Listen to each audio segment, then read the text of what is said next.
You are watching Over the Back Fence, a conversation among neighbors. This is a production of Neighborhood Falmouth. Our conversationalists today include Mary Pat McKenzie, Jackie Pratt, Marion Bihari, and I'm Susan Laux. So our conversation today is going to be about how do you feel about getting older? So we'll see. That's a wonderful expressions on your faces. Yes, I can tell this is going to be an upbeat conversation. All right. Okay, well, I want to hear. We want to hear. Jackie, you're leading us off here. I'm I'm ambivalent about getting older. I can't seem to stop it. Yes, right.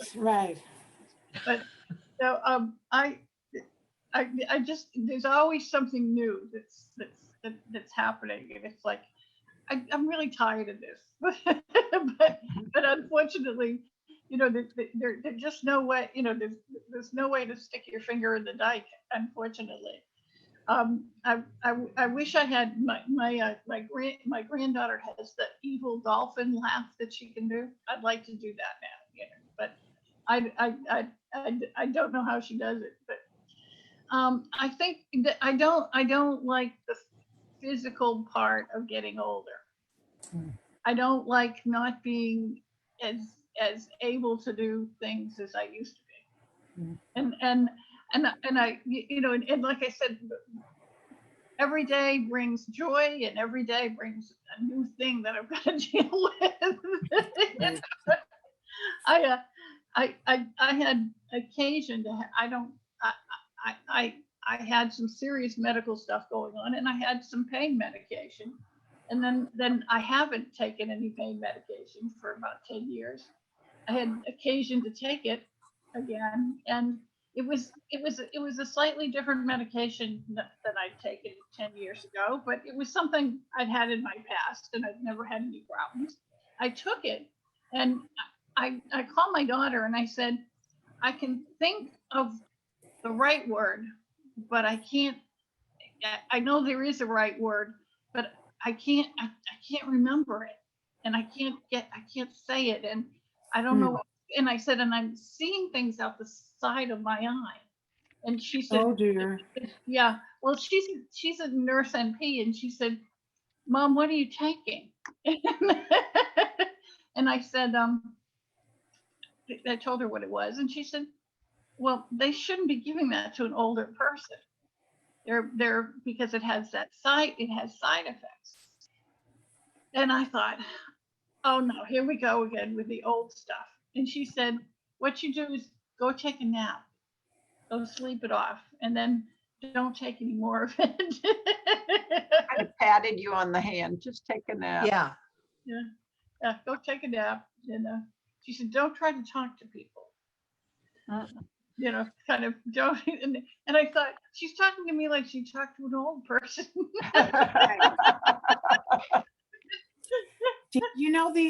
They always say, as we age, as we get older, like they're not getting older, but as we get older, that kind of thing. Thank you very much. Mm-hmm. Well, how about either of you, Marion or Mary Pat? Well, Marion and I have both faced medical things in the last 12 months that were, Yes. What do you mean? This can't happen to me. We both had triple bypass surgery. Right. It was like, you got to be kidding. I mean, that's something that would happen to my grandmother. Right.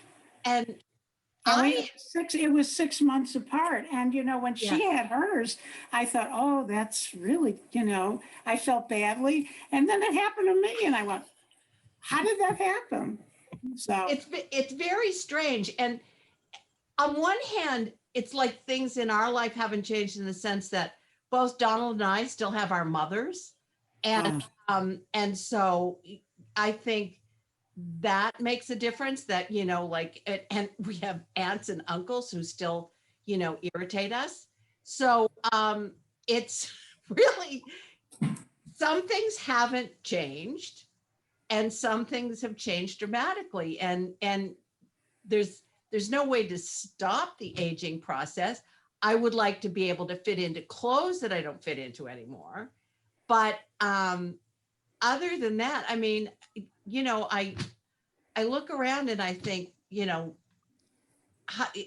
20 years ago doesn't seem long ago at all. 20 years ago, you know, Right. had 2 kids in college and 1 kid still in at day school.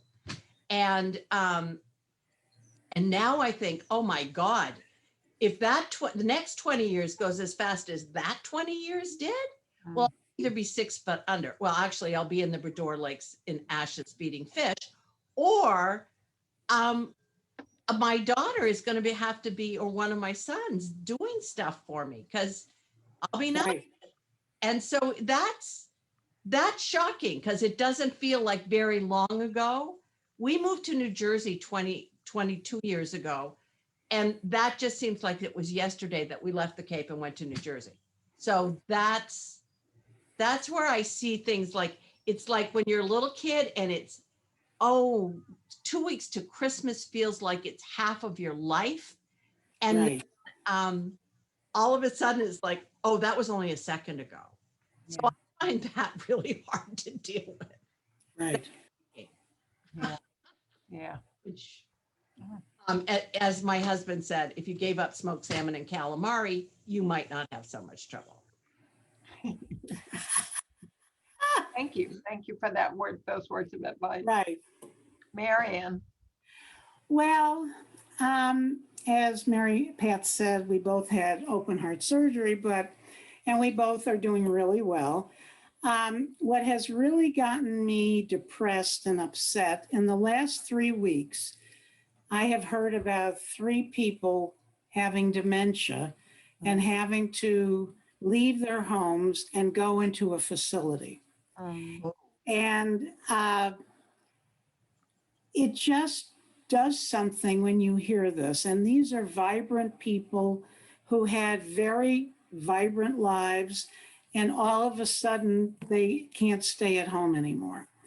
And for me, it's really scary.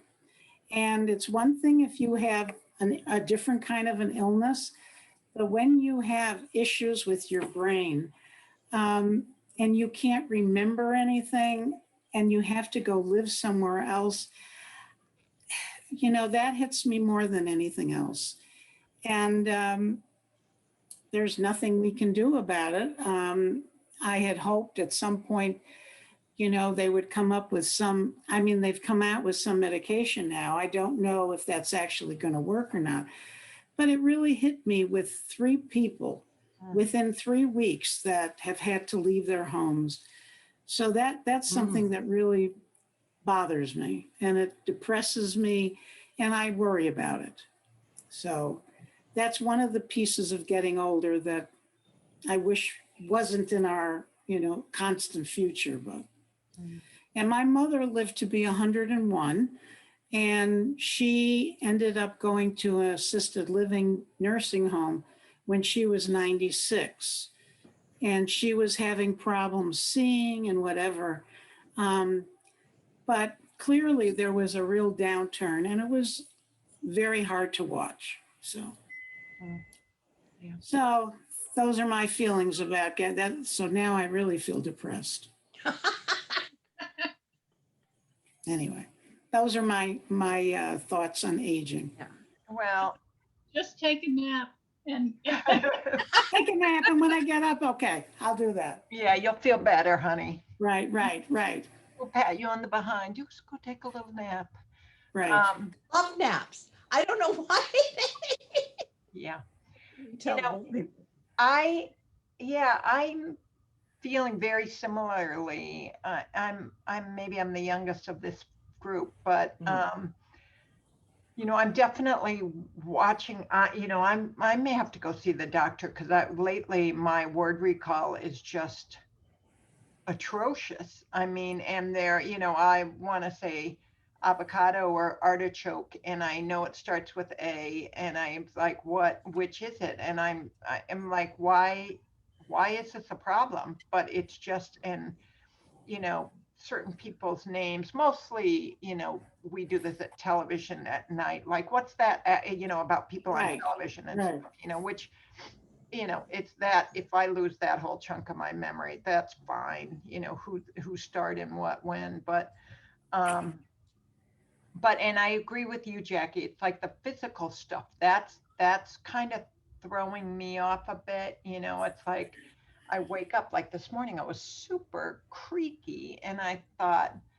what's this about? It's this, Yeah. and like I need to figure out, like, should I be taking a vitamin? Maybe there's a vitamin. Maybe I should be like stretching before I get out of bed. So I'm trying to like hedge all these things and figure out, how to fix it, Right. I do have to say, there is a different sort of acceptance, not maybe I'm not speaking about aging particularly, but life in general. I definitely feel less, I don't, tortured sounds like I've been tortured all my life, but I'm not tortured, Mm. but I feel calmer and I feel more peaceful in general. And I don't worry about, I mean, I certainly do worry about some things, but overall, like, what if people think of me? Oh my God, what, this, am I going to get married? Oh my God, what is the career of my life? I need to blah, blah, blah.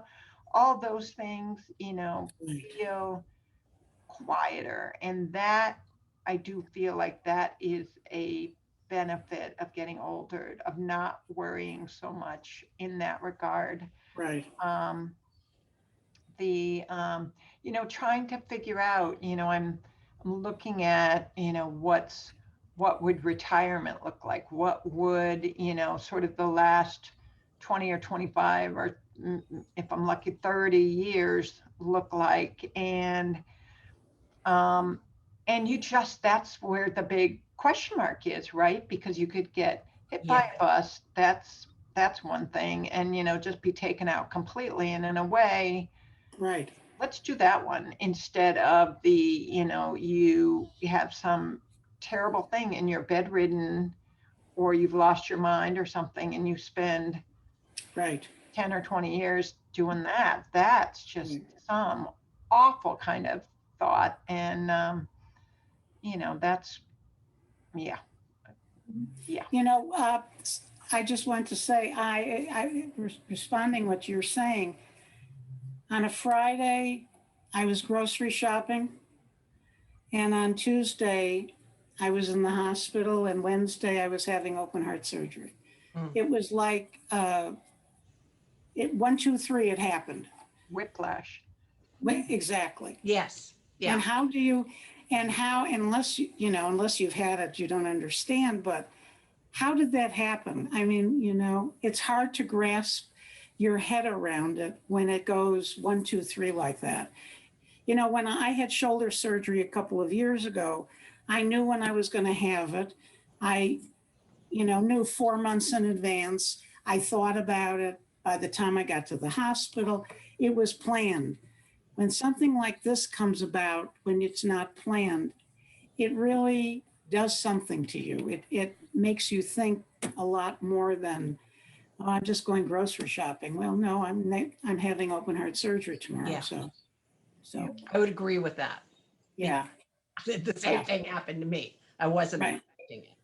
Well, Right. And the other funny thing is that we talk now, my husband and I, about the things that we can do, probably can do 5 years from now, probably can do 10 years from now.